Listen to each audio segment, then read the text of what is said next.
Okay, so this video is about advanced combat.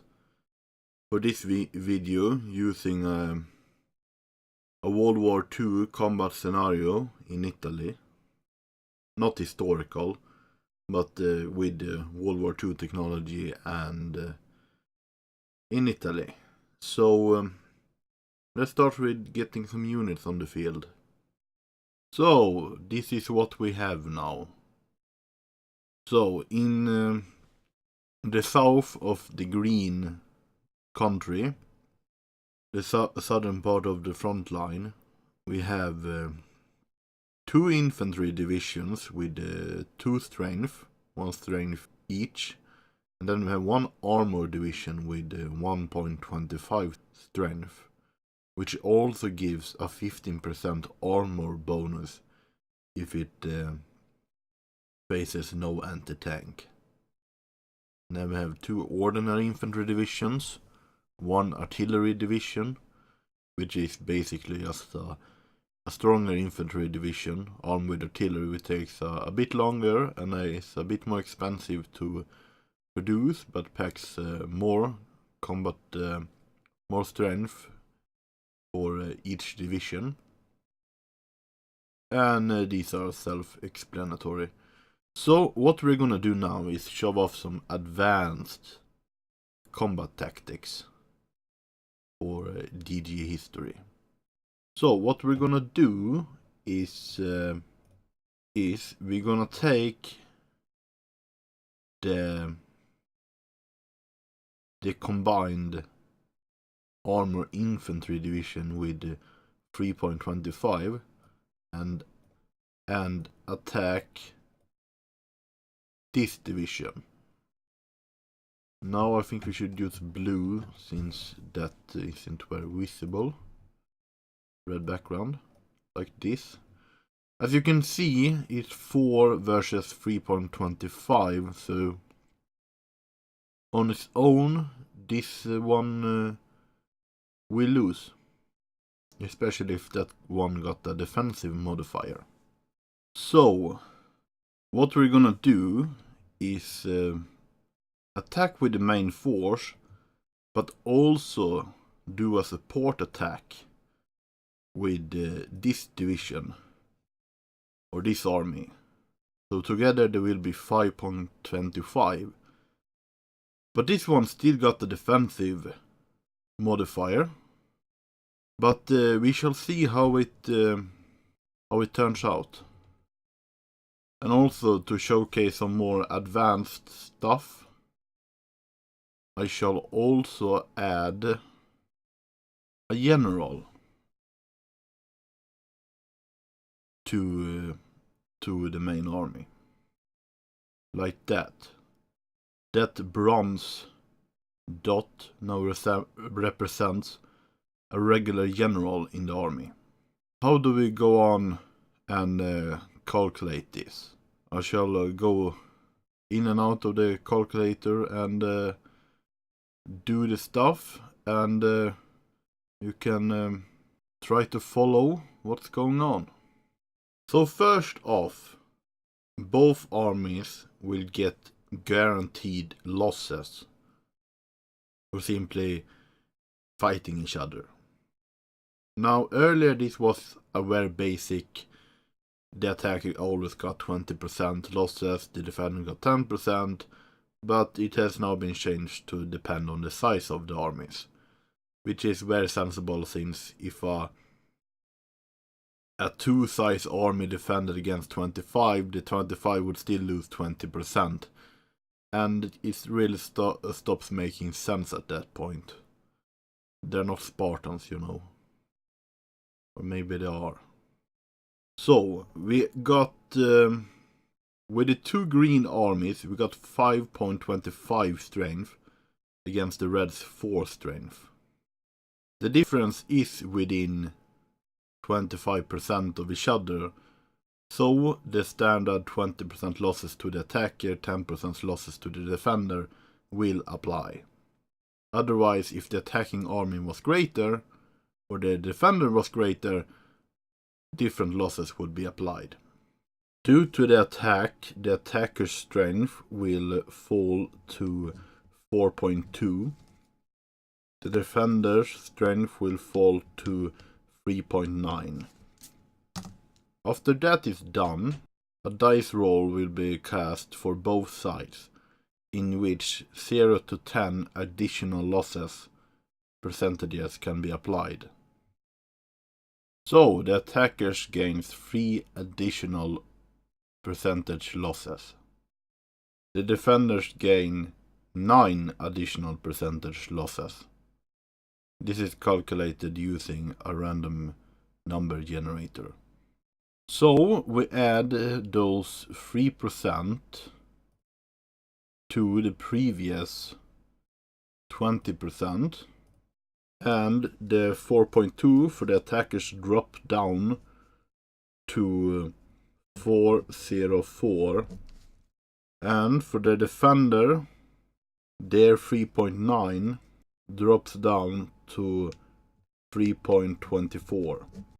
This is to add a random aspect of the battles to always have some uncertainty. Now the modifiers shall be applied to their current strength, and the higher of the strength will win the battle. So first, to the defender we shall apply a defensive bonus, which the unit will get after having been in a province for more than one turn. So the defender's 3.24 is increased to 4.05, which just beats the attackers with 0.01.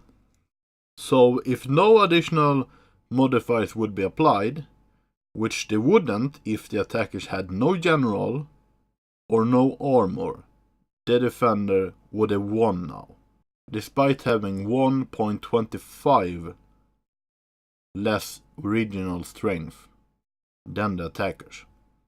But there are armor and there is a general involved. That means the armor, as long as there is no anti-tank, will provide a 15% bonus, and the regular general will provide a 5% bonus, in total 20%. Now, a veteran general would provide 10%, an elite general 20%. But now we got 20%, so the attacker's final strength goes from 4.04 to 4.84, beating the defenders with 0.79. Which means, if we go back to editing the map, means the following. This enemy division has to retreat to a province of their choice to not have some gaps in the front line. Let's say it retreats over here. Let's move. No. Yeah, so let's move that one up. That one over there. As this one was only support attacking, which means it will help in a battle, but it will not move in case it wins. It will stay there. This one will keep moving forward and take the province it just won its battle in. And we change the color of the province to so that we know that the owner has changed. Now let's calculate losses and split the losses between these two units. Because after a battle is won or lost, a winner-loser-loss ratio is applied, which you would be familiar if you have watched the basic combat video. This means that additional losses is applied to the loser depending on how large the disparity was between the different armies. The winner will receive no further losses from here. These losses are only applied to the defender for losing. So, as the battling armies was within 25% of each other's base strength, a 1.25 to 1 loss ratio is applied to the loser-winner.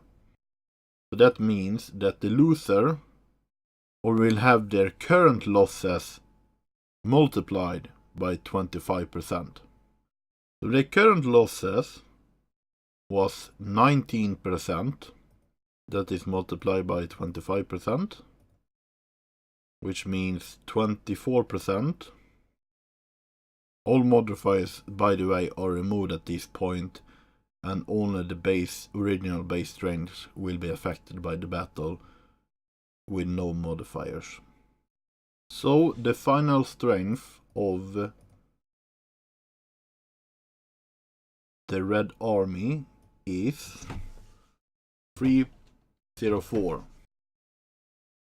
Meanwhile, the combined Green armies suffered 23% losses, which will be shared among the participating armies depending on their size. So as the 3.25 was the larger army, it will get more of the losses assigned to it. So the larger army was 62% of the strength here, so it will get 62% of the losses. And the losses were 1.21. So the larger army will lose 0.75 strength. So it will go down to 2 and 5. The remaining casualties, 46, will be applied to the smaller army. 1.54. And there we go. There you got some advanced combat for DGHistory. It will be unlikely that we will see a modern scenario, but this is how the battle calculations would look like. And no, I'm not the best at math, I'm not the quickest, I'm not thinking much in my head, I'm using the calculator a lot. But, well, with enough time and effort, you can get it working. And hopefully you have fun doing it. But, yeah. Hope you enjoyed the video. And I hope I see you in DGHistory. Thanks for watching.